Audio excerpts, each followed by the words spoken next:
Assalamualaikum warahmatullahi wabarakatuh. Ila hadratil Mustafa Rasulullah sallallahu alaihi wasallam wa kafatil anbiya wal mursalin wal ulama was salihin wa ila arwahi jami'il qubur wal muslimin wal muslimat wal mu'minin wal mu'minat syai'ullahi lahum al-fatihah. A'udzu billahi minasy syaithanir rajim. Bismillahirrahmanir rahim. Alhamdulillahi rabbil alamin. Arrahmanir rahim.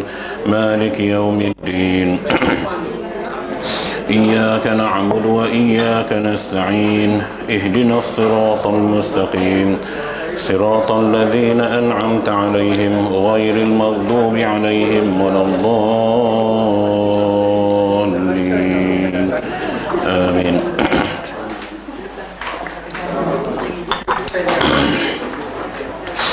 Alhamdulillah, summa alhamdulillah. Alhamdulillahi rabbil alamin. Wassalatu wassalamu ala rasulillahil karim Sayyidina maulana Muhammadin wa ala alihi wa sahbihi ajma'in. Subhanaka la ilma lana illa ma 'allamtana innaka antal alimul hakim. Rabbi shrah li sadri wa yassir li amri wahlul 'uqdatan min lisani yafqahu qawli. Allahumma yassir umurana wa la tu'assir. Rabbi yassir wa la tu'assir. Rabbi tammi bil khair. Amin ya rabbal alamin. Alhamdulillah, muslimin dan muslimat yang rahmati Allah Subhanahu wa taala. Pertama dan selamanya marilah sama-sama kita merafakkan kesyukuran kepada Allah Subhanahu wa taala di atas segala limpahan rahmat, taufik dan hidayahnya kepada kita sehingga ke hari ini alhamdulillah syukur banyak-banyak ya kita dapat melakukan aktiviti seharian seperti biasa alhamdulillah. Jadi semua sihat ke? Baik, alhamdulillah. So kelas terakhir hari ini sebelum kita bercuti panjang. Panjang lah kira 2 minggu kan. Mulai esok sampailah hari Isnin lagi sekali tu. Kira panjang lah cuti tu. Jarang budak sekolah pun cuti panjang tu, jarang. Kelab warga mah je dapat. Baik. Jadi hari ini khabarnya kita ada bacaan doa selamat untuk Pak Din dan juga Mami yang menyambut ulang tahun perkahwinan yang ke-50 tahun.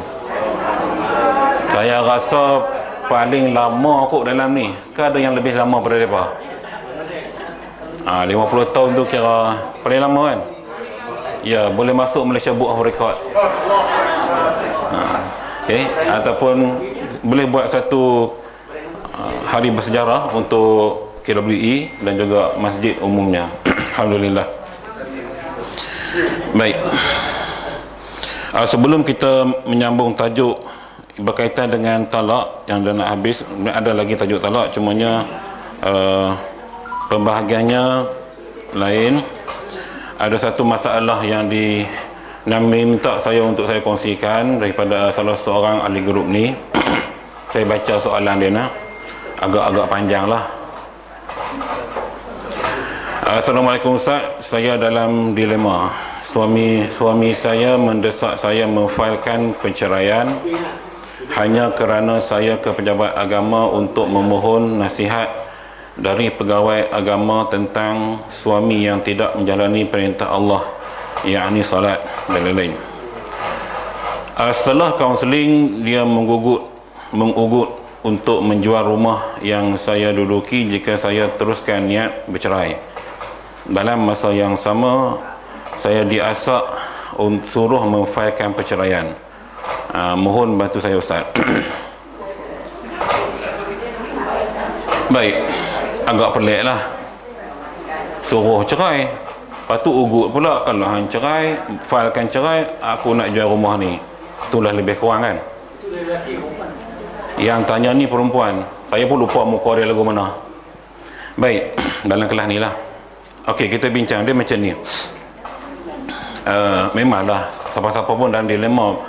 Kerana dilema di sini suruh file perceraian, tapi at the same time dia ugut pula kalau hang filekan perceraian, aku nak jual rumah hang duduk ni. Nampak tak? Itulah dikatakan dilema. Baik. Rumah tu nama suami ke? Allah, saya tak tahu lah pula, tak dijelaskan di sini.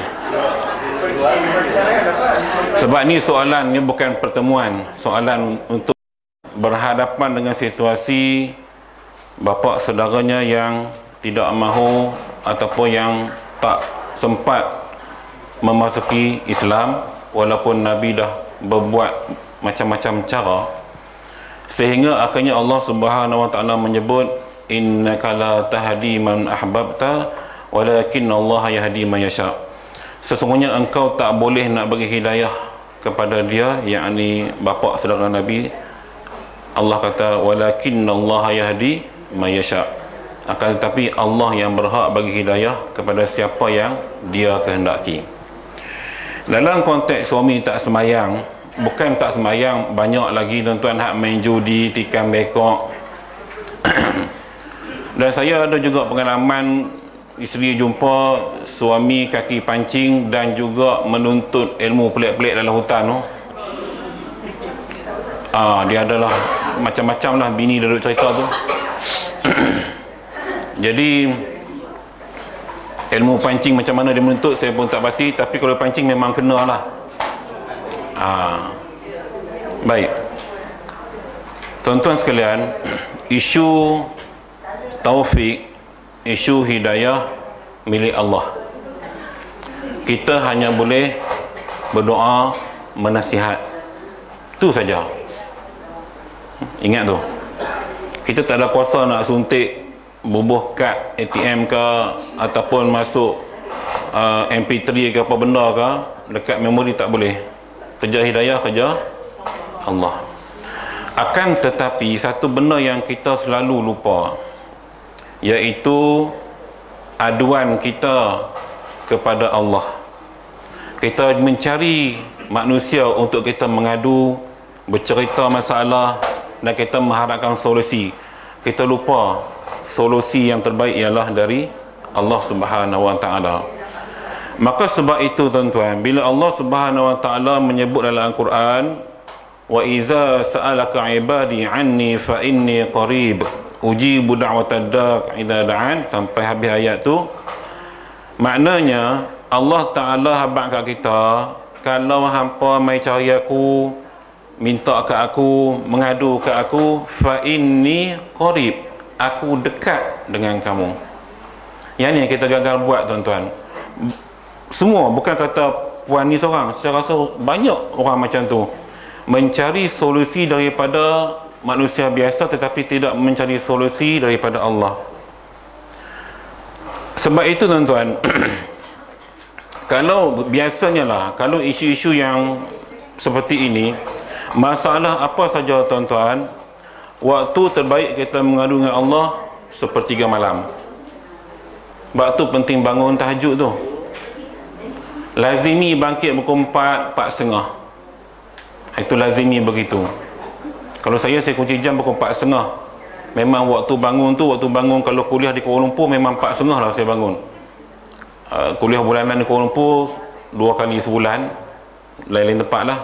Jadi 4.30 bangun, siap-siap semua, pukul 5 gerak ke KL sebab jauh kalau subuh awal lah. Jadi jadikan kelaziman bangun time tu. Jadi kalau tak ada kuliah semua, sempatlah panjang sikit kita bermujahadah, kita bermuhasabah dengan Allah. Saya amat yakin dan percaya waktu ini waktu yang sangat-sangat sesuai untuk kita mengadu dengan Allah akan masalah yang kita hadapi, termasuk masalah laki tak semayang. Kalau kita nak bertengkar tuan-tuan, nak bebel, nak bertengkar, dia tak akan selesai masalah kalau jenis yang hati keras ni. Sebab hati keras ni, nak lembutkan hati tadi mesti dengan bantuan Allah. Jadi doa kita ke, ibu ini boleh ke? Okey. Jadi doa kita ke, apa sajalah munajat kita, minta sungguh-sungguh Allah. Setakat pengalaman saya duk tengok sahabat-sahabat yang duk buat kaedah ni, memang Allah akan bagi jalan pada kita. Okey, Allah akan bagi jalan pada kita untuk menselesaikan ataupun memberi solusi untuk masalah yang kita hadapi. Mudah ya. Cuma kekuatan kita untuk bangun malam tu lah ujian. Tu ujian. Agak susah maknanya perlu istiqamah, perlu keazaman, perlu niat. Okey, perlu niat. Dan kadang-kadang kita nak tidur malam, ada yang susah nak tidur kan. Pejam celek. Dia petua mudah ni baca buku. Baca buku agama, Inna lillah. Baca buku agama, jangan baca novel, jangan baca majalah. Baca buku-buku agama yang kecil-kecil tu. Kalau tuan-tuan tak ada, main kat rumah saya, ada koleksi. Ubat tidur paling mujarab. Sebab itu daripada kecil kita diajar, bila dudukkan anak kan kita disuruh berzikir supaya budak tadi mudah tidur. Bila kita dah tua, kita terbalik, kita tak buat macam tu. Patutnya kita lah buat. Takkanlah orang lain nak zikir kat kita. Takkan bini tak tidur, laki nak berzikir. Masing-masing buat lah. Atau kaedah kedua, kalau tuan-tuan pastikan sebelah katil kita tu memang kena spare tasbih, istiqamah. Kata ulama, paling senang kalau tuan-tuan nak niat apa pun sebelum tidur, niat benar baik nah. Bismillahirrahmanirrahim, Bismillahirrahmanirrahim, baca bismillah sebanyak yang mungkin. Kita hajat apa pun, Allah akan bagi petunjuk dalam mimpi kita. Baca bismillah ulang kali, bismillah sampai habislah bismillahirrahmanirrahim, bukan bismillah saja, sampai habis nah, sampai kita lena, sampai lena. InsyaAllah boleh panduan tu. Jadi soal hidayah ni kerja Allah. Maka kita kena mengadu pada Allah. Kita boleh cerita pada kawan-kawan untuk mereka dengar, mereka bagi kita motivasi, suruh sabar. Itu je lah. Kan takkan nak suruh kelai. Nak jaga rumah tangga, doa. Kita tak dosa apa-apa sebab kita dah nasihat. Dia tak sembahyang, dia tanggung. Dia dengan Allah.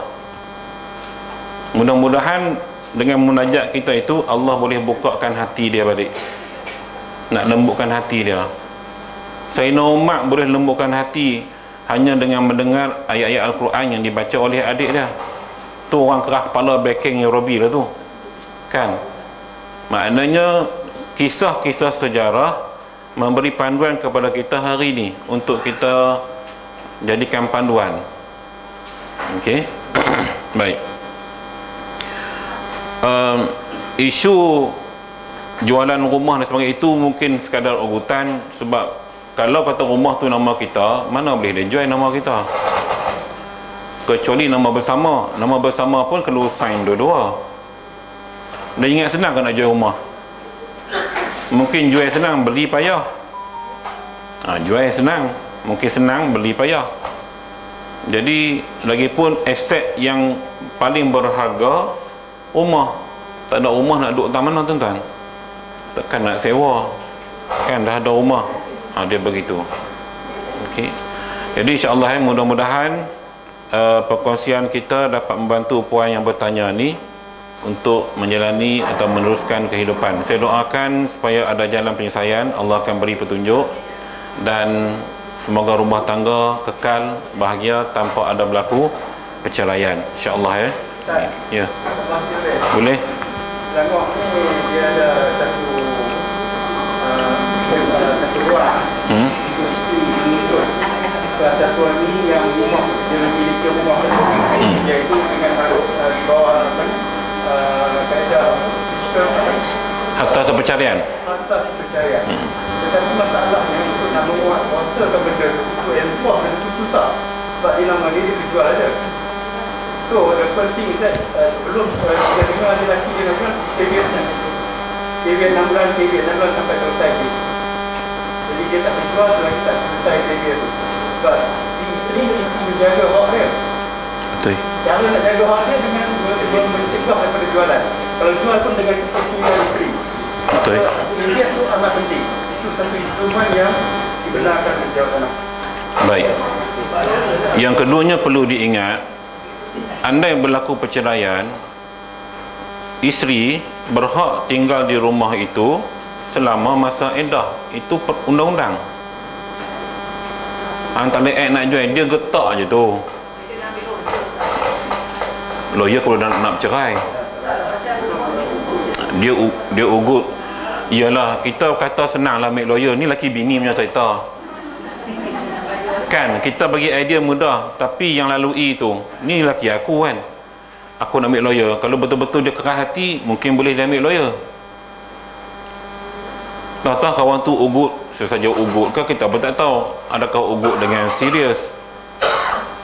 Nampak tak? Sedangkan dia juga suruh failkan perceraian.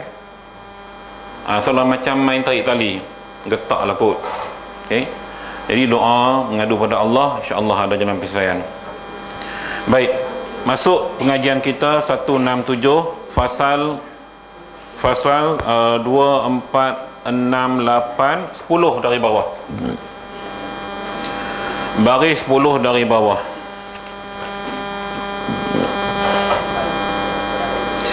Faslun, jika syak seseorang pada jatuh talak yang tunai atau yang ditaklikkan dia, adakah jatuh daripadanya atau tiada, maka tiada jatuh talaknya dengan ijma'. Jadi maknanya kalau seseorang suami itu dia syak, dia ragu-ragu, aku ni cerai ke doktor bini ku dia jadi tak tahu. Dia ragu-ragu.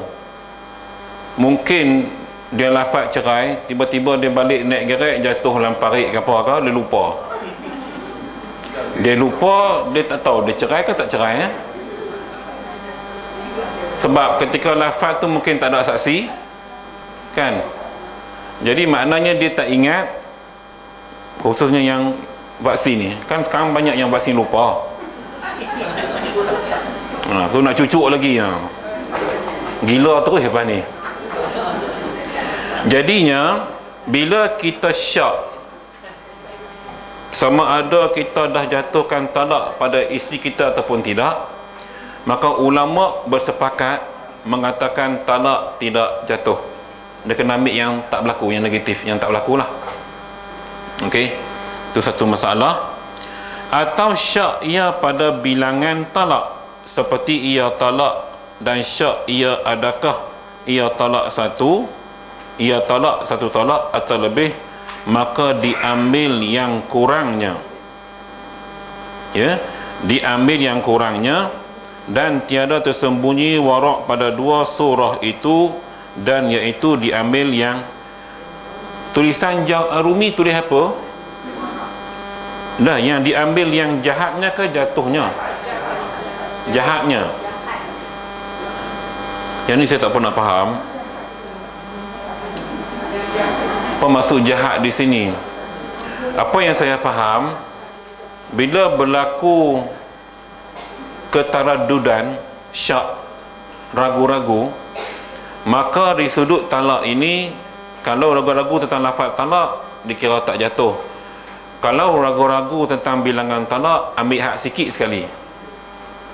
Maknanya kalau suami dia cerai bini dia 1, 2, 3 talak ke 2 talak ke, dia ragu-ragu, aku ni cerai bini aku 1 ke talak 2, atau lupa, tak ingat. Okay? Mungkin makan belacan banyak ke, lupa. Maka syarak kata ambil hak sikit sekali, kira talak 1 lah. Ini yang faham. Sebab kalau kita nak tengok yang jahat ni, saya pun tak nak cerita. Saya baca banyak kali, saya tak nak faham. Baik.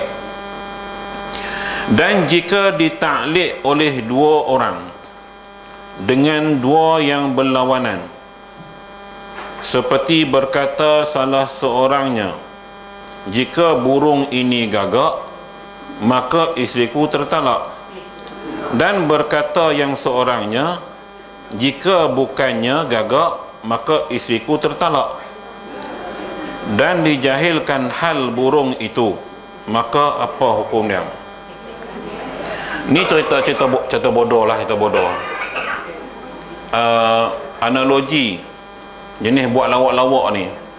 Jadi dua orang kawan ni duk pergi mancing, bini tak ada, pergi mancing. Sambil mancing tu tengok burung di atas, jadi tak cam burung apa. Lalu kata hak seorang ni, kalau tu burung gagak, jatuh talak bini aku. Jawab kawan dia, Kalau tu bukan, jatuh talak bini aku. Tu saya kata ni kerja gila. Dua kaki pancing yang kerja gila, tak ada benda nak sembang. Kereta burung boleh buat kes cerai, contohlah. Maka jawapan dia nombor 2 hak tepi sekali tu dalam buku kitab lama belah kiri tu kan, qauluhu tu tengok, qauluhu tiada dihukumkan dengan jatuh talak kerana bahawasanya jika berkata salah seorang dengan yang tersebut tiada dihukumkan dengan jatuh talaknya, maka ta'liq seorang lagi itu tiada mengubahkan hukumnya. Dia tak jatuh segini sebab dia sebut dijahilkan hal burung itu. Dia tak cerita hal kes burung tu pada bini dia. Dia pun sembang dua kat tepi tasik ya, atau tepi sungai. Maksud dijahilkan hal burung itu, dia tak cerita kes burung tu kat bini dia pun. Bini tak ada situ.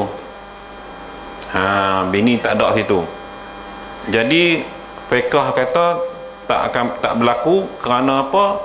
Keadaan burung pun tak jelas. Sebab burung tu di udara. Kita pun tak kenal, kecuali kalau burung sewa, burung helang, mungkin kita tahu. Burung hak biasa-biasa kita tak tahu. Tambah tuan-tuan hak rajin pergi ke Bukit Fraser tengok burung setiap tahun tu, lagi tak tahu burung apa, tapi tengok cantik. Ambil gambar bukan main, nama burung tak tahu. Jadi tak boleh buat lawak macam ni. Islam larang, no?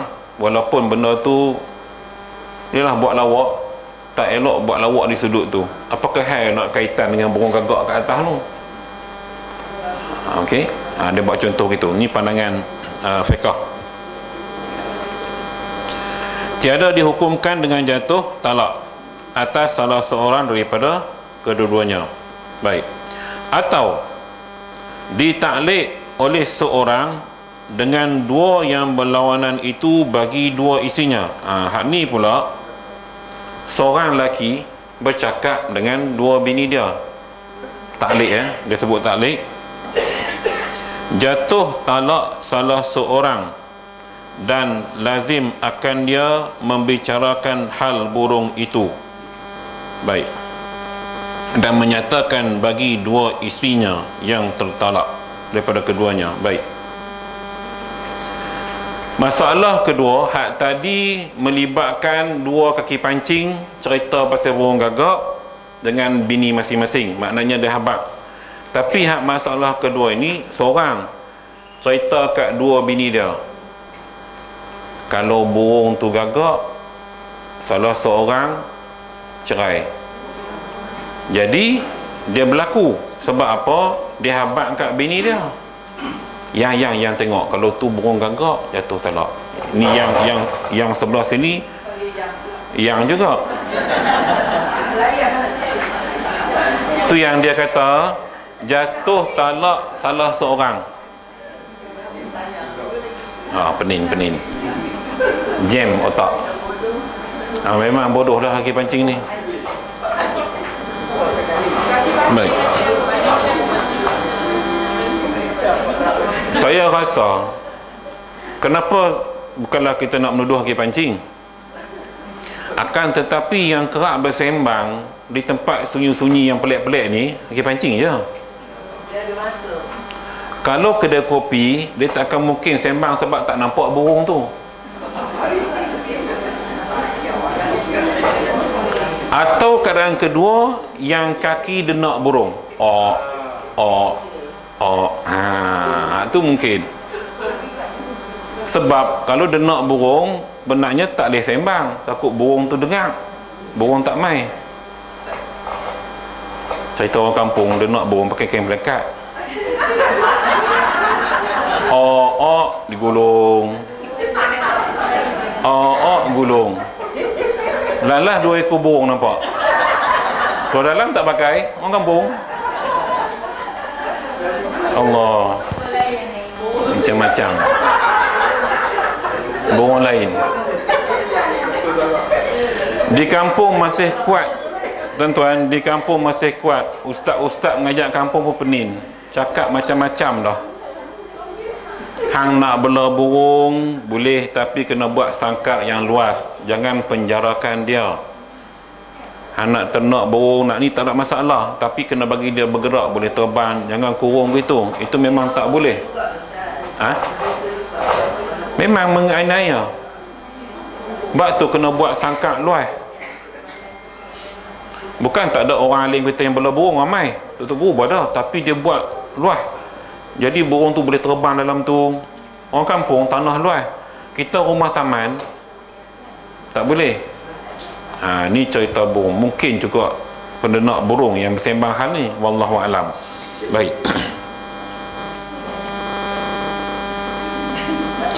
Jika dapat nyata baginya hal burung itu, maka jika tidak dapat, tiada lazim akan dia membicarakan dia, dan tiada lazim menyatakan dan berkekalalah ia menjauhkan dua isterinya itu pada muka. Sekarang ni bila dia dah tak decide, maka salah seorang akan jatuh talak. Maka ulama, kalau mahkamah lah, dia akan panggil suami, awak takyin yang mana, awak kosak takyin yang mana. Maksudnya bini hang 2 orang, dua-dua hang panggil yang hak mana hak jatuh ni, hang habak mai hak mana. Jadi dia kena bagi decision which one. Pening dia tak. Kalau tidak, hang tak boleh duduk dengan dua-dua ni, hang kena jauhkan diri dua-dua sekali. Tu saya kata dia rugi. Rugi suami tadilah, tak pasal-pasal.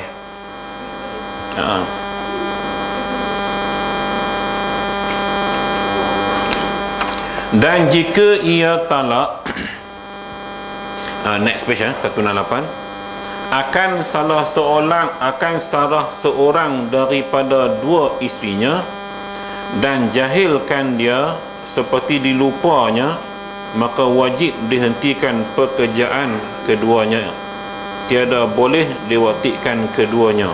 Pada muka dia, dan lainnya, hingga ingat ia akan isteri yang ditalakkan dia. Jadi seorang suami ni, tuan-tuan, dia jatuhkan talak pada bini dia ada 2 orang, tapi dia tak ingat bini ku mana satu aku ceraikan tu. Dia tak tahu, dia tak ingat, dia lupa. Gamaknya ketika dia jatuhkan talak tu, mungkin emosi terganggu. Lepas tu dia nak releasekan tension, pergi kedai mamak, pergi ZNK, minum teh tarik, order Maggi goreng, makan Maggi tu. Gamaknya perencah tu banyak sangat, lupa. Bila lupa, dia kata, aku cerai bini ku mana satu, tak tahu lah. Dia jadi lupa. Tuan-tuan, jangan main-main. Hak Tuhan nak bagi, kita pun kalau kunci depan mata kita lupa. Tak nampak. Baru ni ada geng jemaah tablik mai kedai saya kan, cari kayu sugi, depan mata dia. Saya kata, tu mana Ustaz? Tu saya tunjuk. Dia tengok tak nampak. Tuan-tuan, Tuhan nak bagi tak nampak, lalas saya pergi ambil. La ilaha illallah. Dia kata, kalau ulang patut dah saya. Dia kata, tu hak Tuhan bagi tak nampak, sedangkan depan mata saya tunjuk. Bukan kata saya kata tu mulut tak, saya tunjuk dengan jari. Dia tak nampak juga. Bila ambil baru dia perasan. Kadang-kadang kita berlaku macam tu kan. Allah hilangkan hijab, Allah hilangkan pandangan kita, tak nampak benda tu ada depan mata. Guna spek ke, guna kanta, kalau Tuhan tak bagi nampak, tak nampak. Serupa kes ni tuan-tuan. Kalau Tuhan nak bagi kita lupa, memang kita akan lupa. Kunci kereta taklah almari, dia kata taklah kasut, dia lupa habis. Bukan kata tua, muda pun jadi sekarang ni. Betul, faktor pemakanan sebenarnya, Ajinomoto tu memang membuatkan kita lupa banyak, bukan lupa sikit. Pak Haji tu, tuan-tuan, kalau tak tahulah, ini adalah sahabat-sahabat cerita, walaupun logo halal tu ada, Tapi kalau yang di luar negara, khabarnya dibuat daripada tulang binatang yang tak tahu halal tak halal. Malaysia saya tak tahulah. Tapi kalau boleh elak, elak lah. Di rumah kita boleh elak, di kedai makan dia. Kalau tom yum tu dia cedok, jadi kita buat macam mana kan? Macam tu je lah. Baik. Boykot bagus. Makan hilal, serbuk perencah hilal, tu lagi bagus. Itu orang Islam kita buat.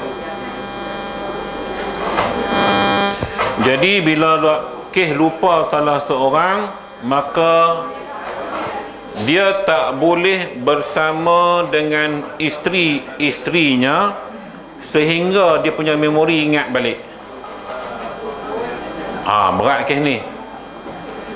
Jadi mahkamah akan keluarkan arahan, Encik Salman, anda tidak boleh bersama dengan isteri anda sehingga kepala otak anda ingat balik. Bahasa kita. Ingat apa? Ingat hang cerai bini hang hak mana? Hang kena ingat nak tu. Baru boleh. Okey. Tak ingat forever macam tu, nasib badan. Kalau dia cancel cerai tak apa tak? Nak cancel tak boleh, tak ingat hang cerai hang mana satu. Dia tak boleh nak batalkan sebab bini dua. Kalau bini seorang senang, orang memang tahu dah dia tu. Bini dua.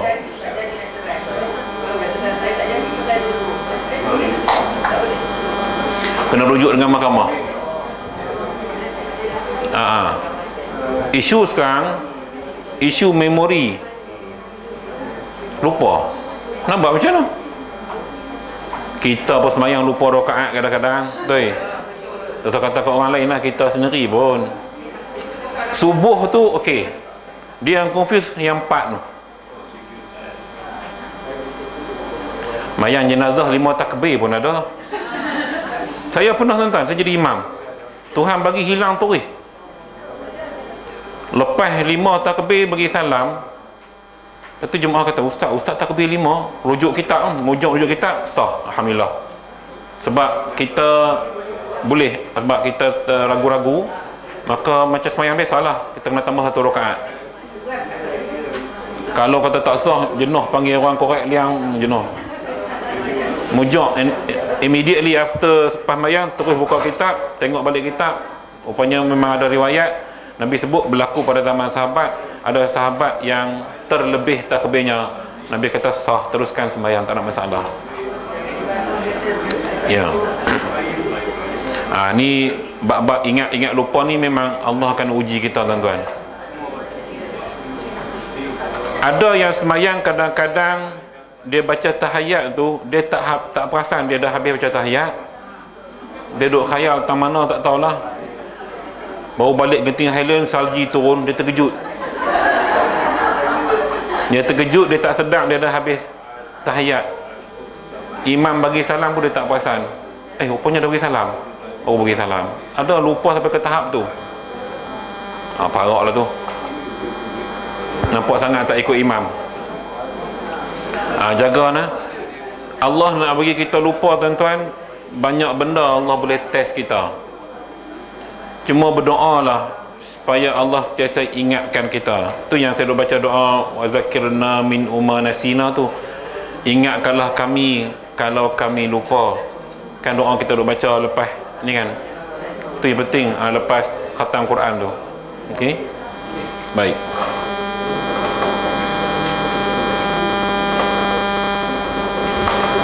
Dan jika berkata ia suami bagi isterinya dan bagi perempuan yang ajnabiyah, salah seorang kamu talik. Ini pun satu lagi cerita lawak ni. Suami ni bini dia, ni orang luar, bini kawan dia lah kot. Salah seorang kamu talik. Dia sebut macam tu. Baik. Dia kata, dan katanya aku qasakkan yang ajnabiyah, dibenarkan dia dengan sumpahnya.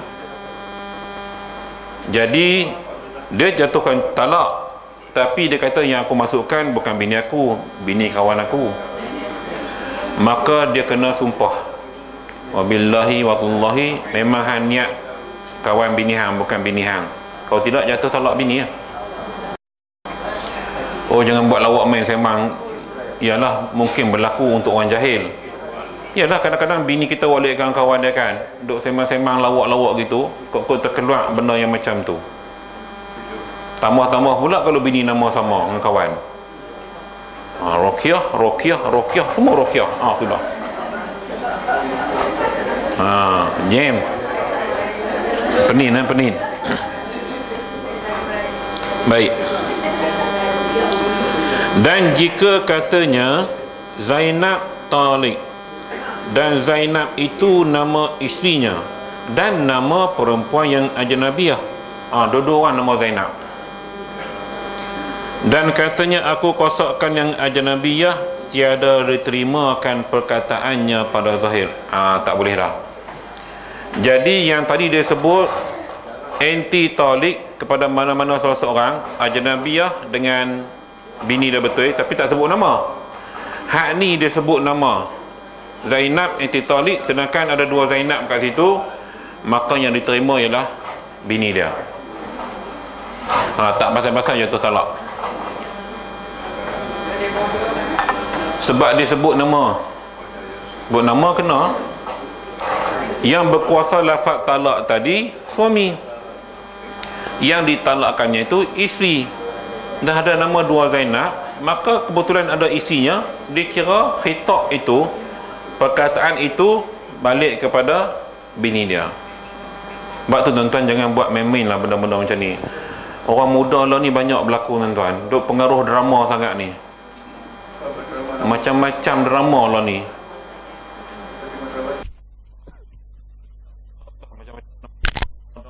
Rumah kan je nak tengok orang perempuan kan je. Tak nak tengok lauk kering, tengok.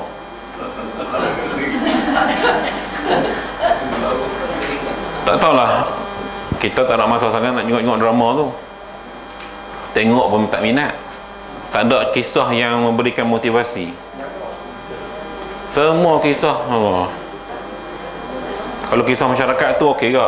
Macam dulu drama apa dulu yang bagus kat kisah tu, kisah-kisah masyarakat kampung, okey. Ini kisah anak muda bercinta di sawah padi, naik gerek sekali, tu je. Tak ada. Temalah duk bear apa mak rukun, mak apa tu, drama macam-macam Tajuk tu nak bagi orang minat tengok. Kita dah ingat rukun apa kan? Nama mak rukun rupanya cerita tu di Kedah. Di Kedah ni nama mak gelaran cukup banyak sebab mak banyak nama. Mak rukun, mak cerut, mak rokok, ada beza tu. Okey, tu di Kedah. Dan jika berkata ia bagi dua isterinya, ni hak bini dua lah, hak bini satu tak ada masalah, ni untuk bini dua. Tadi pagi tuan-tuan sembang Ustaz Adi, dia habaq nak tambah seorang lagi lepas cuti sekolah ni. Saya kata bagus Ustaz, terbaik. Dia kata bila ramai ni doa, dia kata doa murah rezeki, jadi nasi lemak pun laku, sate pun laku, kata dia lah. Ya, Wallahualam. Ya, saya tak ambil tahu sangat, tapi dah dia cerita kita pun yes lah. Laki-laki sama laki-laki, bila memang sebut dia nak kahwin lebih, kita pun yes. Semangat kat saya. Dia kata ustaz boleh sebenarnya, cuma tak ada calon sesuai. Pandai dia. Allah. Baik.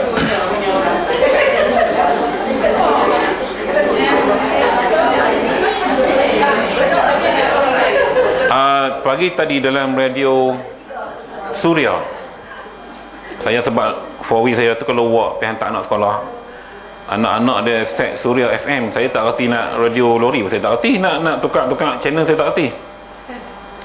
Jadi topik perbincangan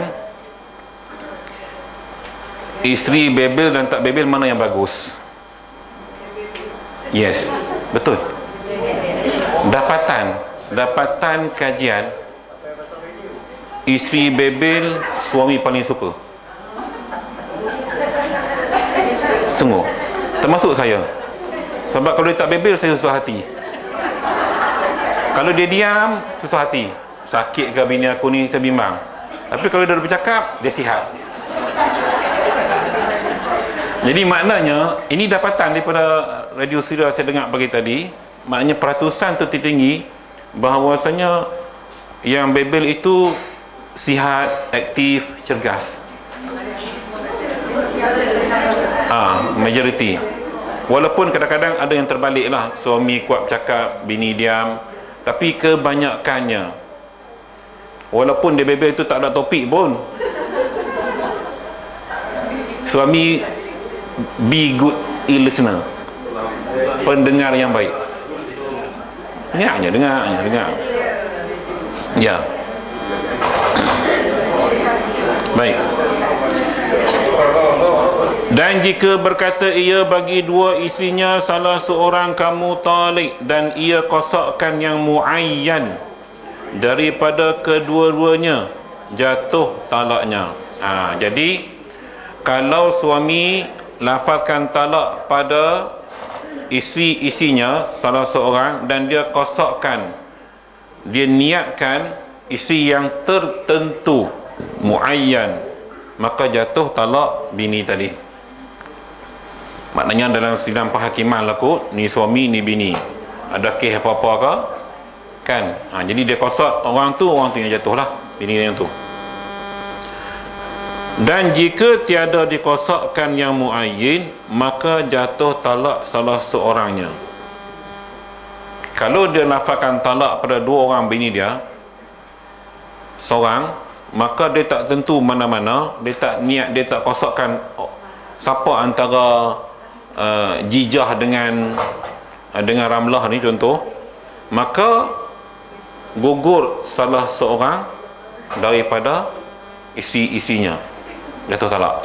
Maka sebab itu kena muayyin, kena kosak yang tertentu, bini mana yang nak jatuh talak, mahkamah akan panggil tanya. Ni mungkin pengajaran pada mereka yang berbini lebih lah. Okey, bila berlaku apa-apa, cerai. Saya ada kes tuan-tuan, hanya isu isteri tak dapat lahirkan anak, tak dapat mengandung, dicerainya isterinya. Dia tak guna Ustaz, tak boleh buat anak, tak boleh ada zuriat dekat saya cerai, saya nikah lain, pegawai tentera. Saya dengar tu kadang kesian lah kan, nampak guna, adakah hang dah berikhtiar kan? Tapi dia muka kering lah, elak je dah cerita dengan saya, tak kata apa lah kan.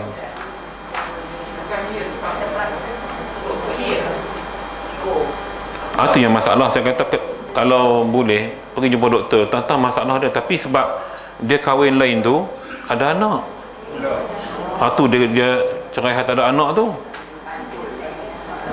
gitu. Tapi kena usaha lah ya. Tapi dah dia jenis orang kering ni, hati kering tuan-tuan, dia buat tak tahu je, lantak lah. Perasaan tu nak.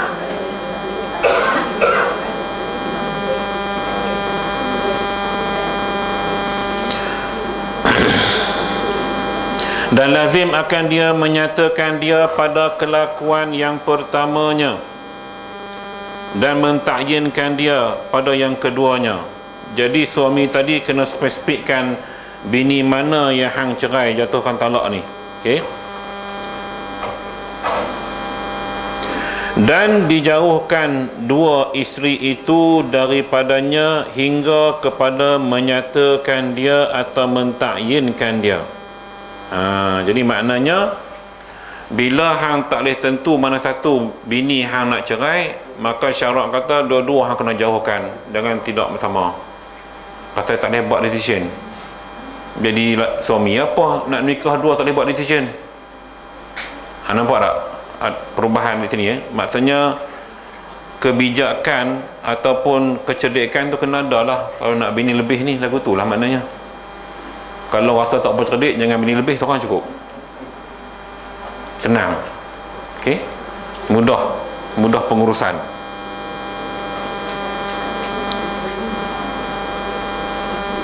Kerana bercampur isinya yang haramnya dengan yang harusnya, itu sebab kena jauhkan. Dibimbangi campur antara isi yang dah jadi haram dengan kita dengan yang harus. Campur ni syarak tak bagi. Jadi elok jauhkan diri. Dan wajib atasnya bersegera dengan menyatakan atau mentakyinkan jika dituntuti dua isterinya akan dia atau salah seorangnya.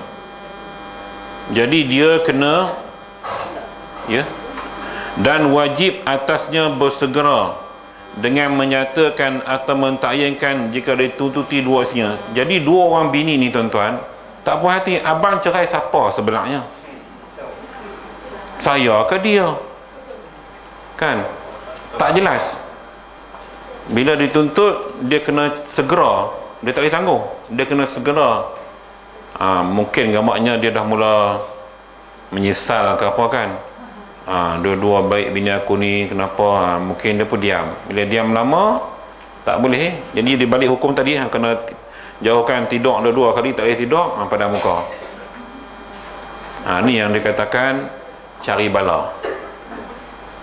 Cari bala. Duk elok-elok cari bala.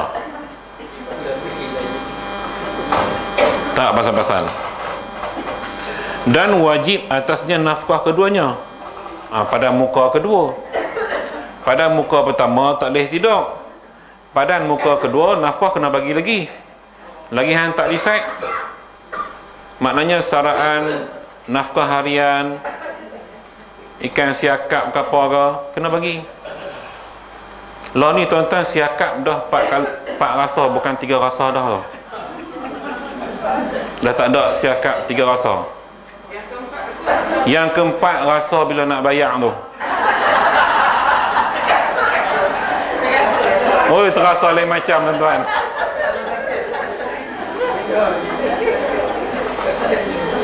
Hak tukang bayar tu dia dah rasa lain macam. Tu rasa keempat.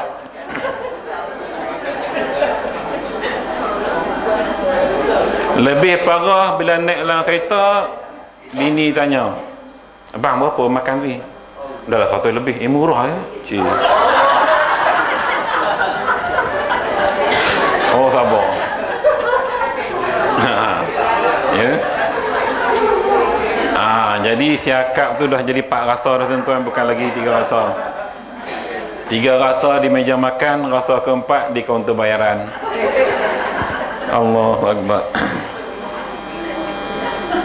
Baik.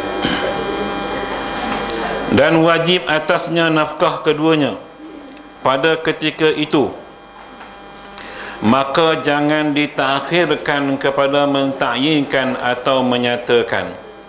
Jadi kalau hang tak mau, hang nak elok, hang bagi nafkah kat bini hang, kena selesaikan cepat-cepat.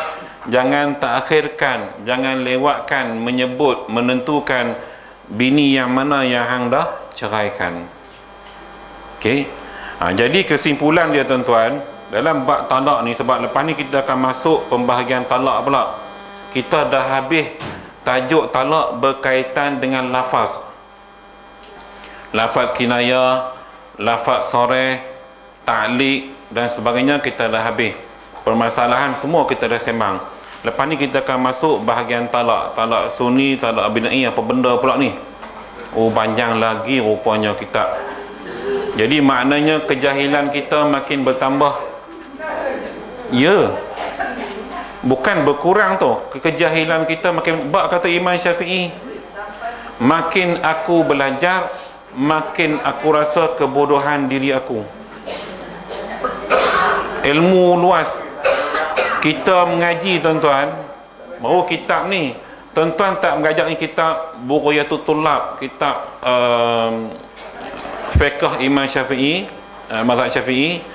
Lagi satu kitab, ada lagi satu kitab agak tebal, Kifayatul Akhyar.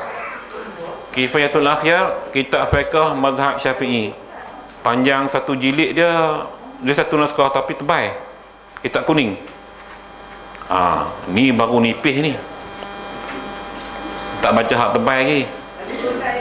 Kalau baca hak tebal lagi, siap dengung ma'al gunah. Kita punya tak faham tu. Ya. Saya alhamdulillah lah, Allah bagi izin dapat belajar kitab-kitab yang sebutkan tadi. Kitab-kitab lama. Sebab kami duduk pondok kan, jadi ada masa tadarus tadah kitab untuk guru.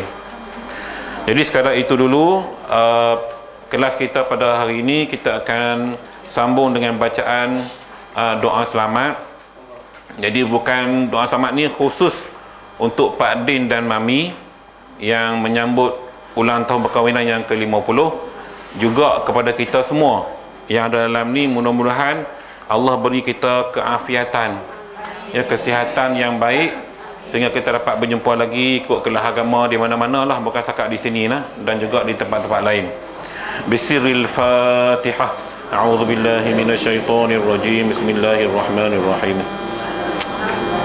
Alhamdulillahi rabbil alamin, arrahmanir rahim, maliki yaumiddin.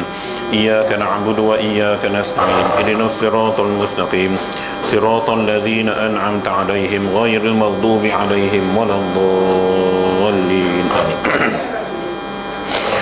أعوذ بالله من الشيطان الرجيم بسم الله الرحمن الرحيم الحمد لله رب العالمين حمدا شاكرين حمدا ذاكرين حمدا راضين حمدا مستغفرين حمدا يوافي نعمه ويكافئ مزيدا يا ربنا لك الحمد كما ينبغي لجلال وجهك وعظيم سلطانك اللهم صل على سيدنا محمد صلاة تنجينا بها من جميع الأهوال والآفات وتقضينا يا الله جميع الحاجات وتطهرنا بها من جميع السيئات وترفعنا بها عندك على الدرجات وتبلغنا بها أقصى الغايات من جميع الخيرات في الحياة وبعد الممات وعلى آله وصحبه وسلم تسليما كثيرا برحمتك يا أرحم الراحمين اللهم تقبل منا صلاتنا ودعاءنا تامة واغفر لنا ذنوبنا عامة ولا تعذبنا إلى يوم القيامة إنك على كل شيء قدير اللهم إنا نسألك سلامة في الدين وعافية في الجسد